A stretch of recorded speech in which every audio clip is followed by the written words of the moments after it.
नमस्कार।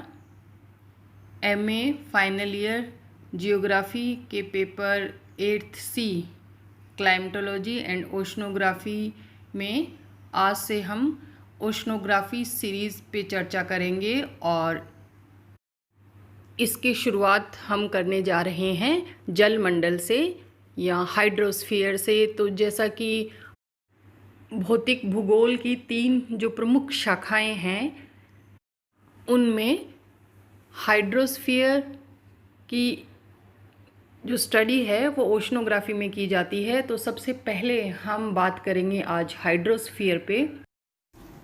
तो जैसा कि हम जानते हैं पृथ्वी के धरातल का 70.8% जो एरिया है वो सागरीय जल से आवृत है और इसी जलीय भाग को जलमंडल या हाइड्रोस्फीयर कहते हैं। और पूरा जो टोटल एरिया है अर्थ का उसका केवल 29.2 क्षेत्र पे ही लैंड या स्थल विस्तृत है।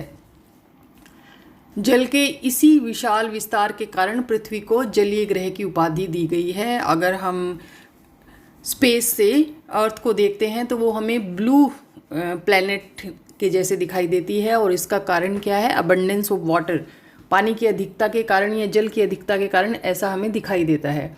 जलमंडल हमारी पृथ्वी के 5 प्रमुख संघटकों अर्थात स्थलमंडल यानी लिथोस्फीयर, जलमंडल यानी हाइड्रोस्फीयर, वायुमंडल यानी एटमॉस्फेयर, जैवमंडल यानी बायोस्फीयर, हिममंडल यानी क्रायोस्फीयर में से एक जो ये 5 घटक हैं इनमें से एक इम्पॉर्टेंट जो कंपोनेंट है वो हाइड्रोस्फीयर है। हाइड्रोस्फीयर में हम जितने भी ओशंस हैं और जितने भी इनलैंड सी हैं, मार्जिनल सी हैं, लेक्स हैं बड़ी बड़ी और जो खाड़ियाँ हैं उनको हम शामिल करते हैं। और ये जो सबसे इम्पॉर्टेंट जो हाइड्रोस्फीयर का पार्ट है वो महासागर हैं और महासागरों को अकूत संसाधनों का विशाल भंडार कहा जाता है। और वास्तव में महासागर जो हैं वो अपार जल राशि की एक चादर हैं जो जलमंडल का मुख्य भाग हैं। और जैसा कि हम जानते हैं हाइड्रोस्फीयर का सबसे इम्पॉर्टेंट और सबसे विस्तृत जो घटक है वो महासागर हैं। और हाइड्रोस्फीयर का जो टोटल फ्री वाटर है उसका 97% जो भाग है या जो पार्ट है वो महासागरों की विभिन्न जो बेसिन्स हैं उनमें पाया जाता है।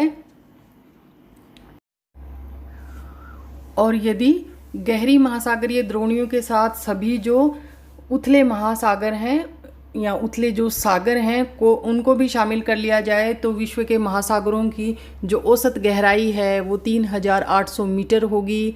वायुमंडल, जलमंडल एवं जैवमंडल के समान जलमंडल भी पृथ्वी का एक अविभाज्य अंग है और प्रत्येक ये जो सारे पार्ट हैं पृथ्वी के ये सारे पार्ट एक दूसरे से अंतःक्रिया करते हैं। महासागरों और वायुमंडल का अंतर संबंध अत्यंत महत्वपूर्ण एवं जटिल है। दोनों जिस तल पर मिलते हैं उसे अंतरापृष्ठ या इंटरफेस कहा जाता है। तो एक तरह से अगर हम देखें तो जितने भी महासागर हैं वे बायोस्फीयर का तो महत्वपूर्ण पार्ट है ही, इसके साथ ही साथ एटमॉस्फेयर के साथ उनका जो इंटरेक्शन है वो बहुत ज़्यादा इम्पॉर्टेंट है, जिसके कारण ही पृथ्वी पे जितने भी मौसम संबंधी जो परिघटनाएं होती हैं वो बनती हैं। और दोनों का जो इंटरेक्शन जिस लेवल पर मिलते हैं उसे अंतरापृष्ठ या इंटरफेस जिसे कहते हैं, वास्तव में उसी सतह पर या उसी तल पर सबसे ज़्यादा जो दोनों के बीच जो अंतःक्रिया होती है वो होती है और यही इन दोनों के संपर्क का महत्वपूर्ण स्थान है।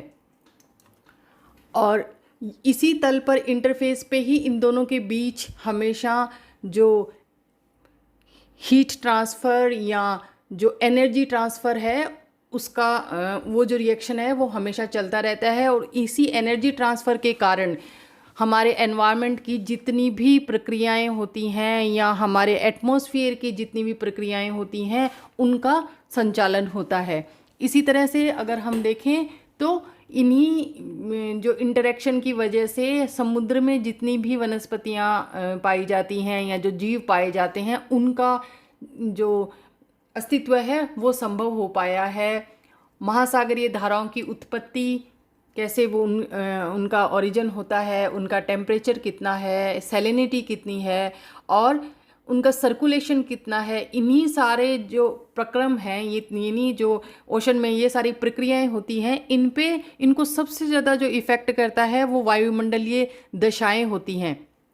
और वायुमंडल में जो सबसे ज़्यादा जो प्रभावित करने वाला कारक है वो महासागर है। क्यों है? क्योंकि वायुमंडल का जो सबसे इम्पॉर्टेंट फैक्टर है, जिसे हम हाइड्रोलॉजिकल साइकिल कहते हैं या वाटर साइकिल बोलते हैं, जल चक्र है, वो उसका जो इम्पॉर्टेंट सोर्स है वो महासागर हैं। महासागरों की सतह से होने वाली जो वाष्पन क्रिया है उससे ही वाटर वेपर हमेशा जो है एटमॉस्फेयर को सप्लाई होती रहती है, और उसी के कारण जो जलवायु की जितनी भी वायुमंडल में जो क्रियाएं होती हैं जलवायु संबंधी, उनका विकास होता है, वो प्रक्रियाएं घटित होती हैं। और इसके अतिरिक्त जो इंटरफेस है इन दोनों का, उसके नीचे जो शैलो सीज होते हैं, उनमें ही सबसे पहले ये माना जाता है कि पृथ्वी पे जीवों का विकास हुआ। यानी ऑरिजिन ऑफ लाइफ जो है वो शैलो सीज यानी जो चिलचिले सागर होते हैं उनको माना गया है। और अगर हम संसाधनों रिसोर्स की दृष्टि से देखें तो महासागर जो हैं संसाधनों का अकूत भंडार कहलाते हैं। वो इसलिए कि अभी तक भी एक फ़िशिंग के अलावा, फ़िशिंग में तो ओवर एक्सप्लॉयटेशन हो गया है, लेकिन एक फ़िशिंग के अलावा और बाकी जितने भी संसाधन यहाँ पाए जाते हैं उनमें अभी तक इनका दोहन पूर्णतया या पूरा नहीं हो पाया है, उनकी पूरी पोटेंशियल तक। और इसीलिए इनको फ्यूचर के लिए भी माना जाता है कि जब लिथोस्फीयर पे सारे जो रिसोर्सेज ख़त्म हो जाएंगे तो जो मैन काइंड है उसका जो ध्यान है, मतलब मानव जाति का जो ध्यान है, वो महासागरीय जो संसाधन है उनके ऊपर जाएगा। तो इसी कारण से महासागरों को हमारे भौतिक पर्यावरण का सर्वाधिक इम्पॉर्टेंट और जो उपयोगी और महत्वपूर्ण अंग माना जाता है। और इन्हीं महासागरों का जो अध्ययन है उसको ओशनोग्राफी या समुद्र विज्ञान कहते हैं, जिसमें हम इन ओशंस में जितनी भी रिएक्शन होते हैं वो सारा तो हम पढ़ेंगे ही, इसके साथ ही साथ उनके फिजिकल एवं जैविक, जो भौतिक एवं जैविक घटक होते हैं, उनके जो पहलू हैं, उनमें क्या कॉम्प्लेक्सिटीज़ हैं, उनकी व्याख्या और वर्णन भी हम इसमें पढ़ेंगे। इसलिए समुद्र विज्ञान भौतिक विज्ञान की एक महत्वपूर्ण शाखा है, इसीलिए इसको इतना इम्पॉर्टेंट जो है वो माना जाता है। और नई नई तकनीकों के विकास से और विज्ञान के विकास के साथ साथ पहले समुद्र विज्ञान के बारे में इतनी जानकारियां हमें उपलब्ध नहीं थी, लेकिन अब वर्तमान समय में निरंतर इनकी जो जानकारियां हैं ओशनोग्राफी से रिलेटेड, उनके बारे में हमारा जो नॉलेज है उसमें लगातार वृद्धि हो रही है। और हाइड्रोस्फीयर के बारे में आगे जो चर्चा है वो हम इस वीडियो का जो नेक्स्ट पार्ट है पार्ट 2 में करेंगे, जिसमें कि पृथ्वी के प्रमुख जो महासागर हैं उनकी क्या विशेषताएं हैं और कितने प्रकार के सागर होते हैं, इनका हम अध्ययन करेंगे। कंटिन्यूटी बनाए रखने के लिए आप इसके जो पार्ट हैं पहले से लेके आखिरी तक सबको नंबर से देखें।